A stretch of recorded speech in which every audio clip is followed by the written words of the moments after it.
Hey, what's up, everybody? Longbox Love Affair here with a contest submission video for 3 YouTubers.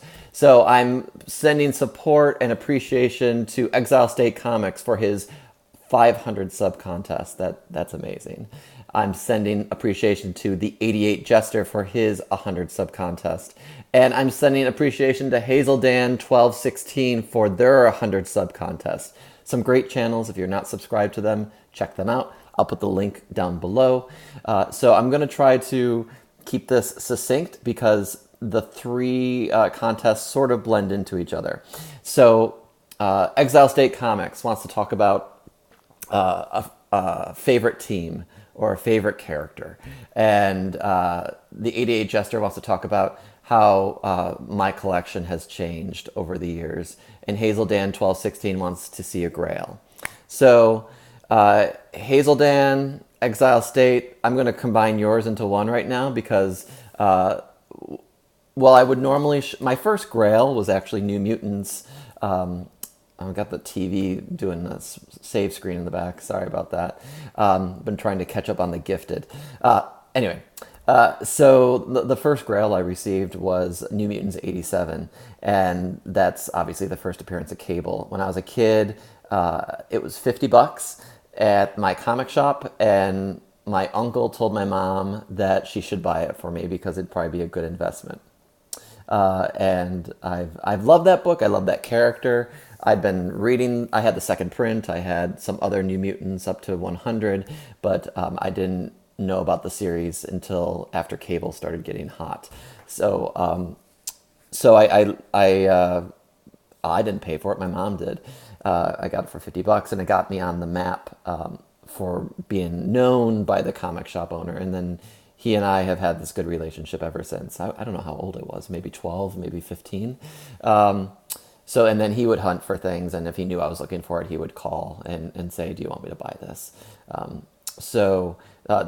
New Mutants 87 was really my first grail. But then I took a break from comics when I went to college and graduated in 2000 and started re-upping the comic collection and exploring, and had a little bit more disposable income to put towards it. And then when I moved, there was a series of local cons that were happening every month pretty regularly.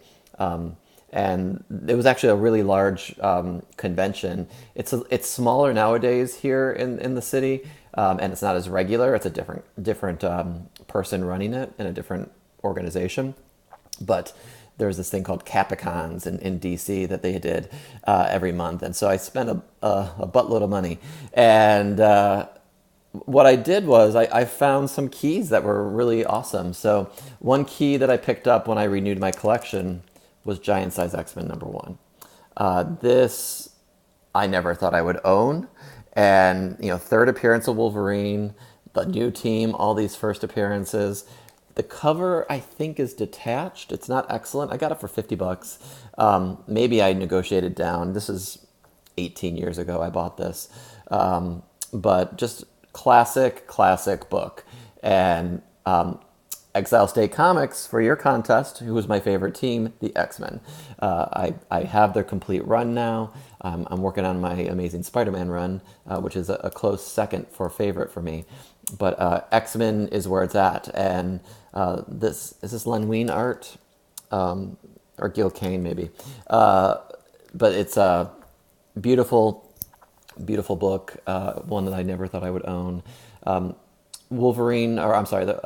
Incredible Hulk 181 is another one that is a modern grail of mine. It was a gift from Christmas years and years ago. It's a rough copy. I've sent it out to get cleaned, so I don't have that today. But Giant Size X-Men, my first grail that I bought in my modern age of collecting, and my favorite team.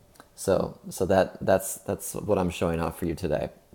The last part of this contest with the 88 Jester, I do love the question of how my collection has changed, because I've become a little bit more focused. Actually, I became a little bit more focused. I had a huge list of stuff, and unfortunately, YouTube has expanded my collection beyond, because I see all the books that everyone's showing, and I was like, oh, I never knew that existed, or that's a cool cover. I have an artist heart, and so every time I see a cool cover that strikes a particular aesthetic chord with me, I want to pick it up and add that to the collection.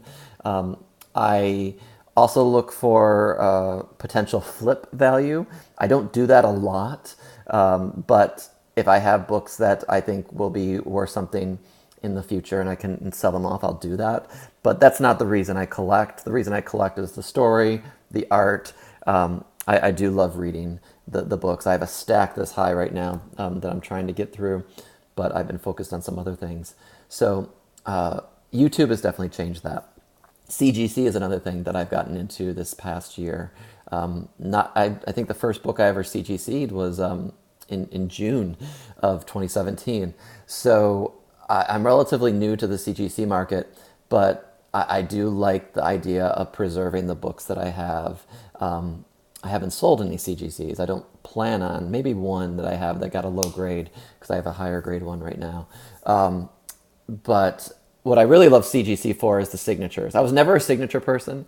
That goes back to when I was a kid and I went to a convention in Buffalo, New York, and Mike Leake was there. He is a valiant artist, and the flyer announced him, and it showed a picture of Exo Manowar. And so at that con, I bought Exo Manowar, and I got it signed by Mike Leake with my friend. He got his signed by Mike Leake. We get home, and we realize Mike Leake didn't do anything with this book. and it's a little shitty for a creator to just sign something, in my opinion at that time, that he had nothing to do with, because I was a kid. I didn't do my research. I understand that happens. It happens a lot more with the collectible artists and creators like Stan Lee, and that is fine. But I was a little upset. So eventually I sold that book back when I was selling off some of my collection, and I have a crisp Exo Manowar 1 to replace it. But so I will get a book signed if it means something to the book, and if I can yellow label CGC it, or something of that equivalent.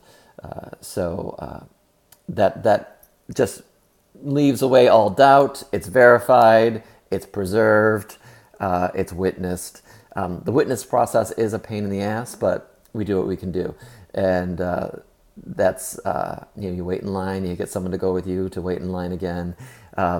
But I do love having those in the cases, and I can only see my CGC collection growing. Variants are another thing that has grown, because I've seen what other people are finding out there, ones that are not publicized, things that have cool art. Again, it gets back to the art. And the variant covers are certainly something that I like to collect, if it is an awesome book, if it looks cool, and if it is a book I collect. I'm trying not to go outside of my boundaries. It's hard because you get tempted every day with this YouTube channel and with all the great things everyone's showing. So that's difficult, but I do like to see what I can find. And then I've also been a full run person. I've been collecting full runs of things. I've gotten away from that a little bit. I am trying to get specific sections of Spawn and the last 20 issues I need of Amazing Spider-Man, as well as Amazing Fantasy 15. We'll see when that ever happens. But that is my goal this year, is to try to knock out some more of those. I have a huge dent in my Spawn collection that I'm going to be showing off shortly. And my Amazing Spider-Man is still a work in progress. But my New Year's Day haul that I posted, I was able to get Amazing Spider-Man 3 off of Craigslist when I was out of town in Columbus. So I was excited about that. And then the other thing that I have to keep in mind with my collection is space, because I live in a condo. I have a storage unit. I'm actually headed there in a minute as soon as I jump in the shower. And I just need to shift things in and out, bring things in that I might want to get rid of, add things there when I'm hoping to get it off the floor or out of the small closet that I have. So space is a premium. So that's how my collection's changed. So I love X-Men, near and dear to my heart. The team is awesome. I think it's all the way back to the animated cartoon. Actually, even before that, it was Jim Lee's X-Men #1.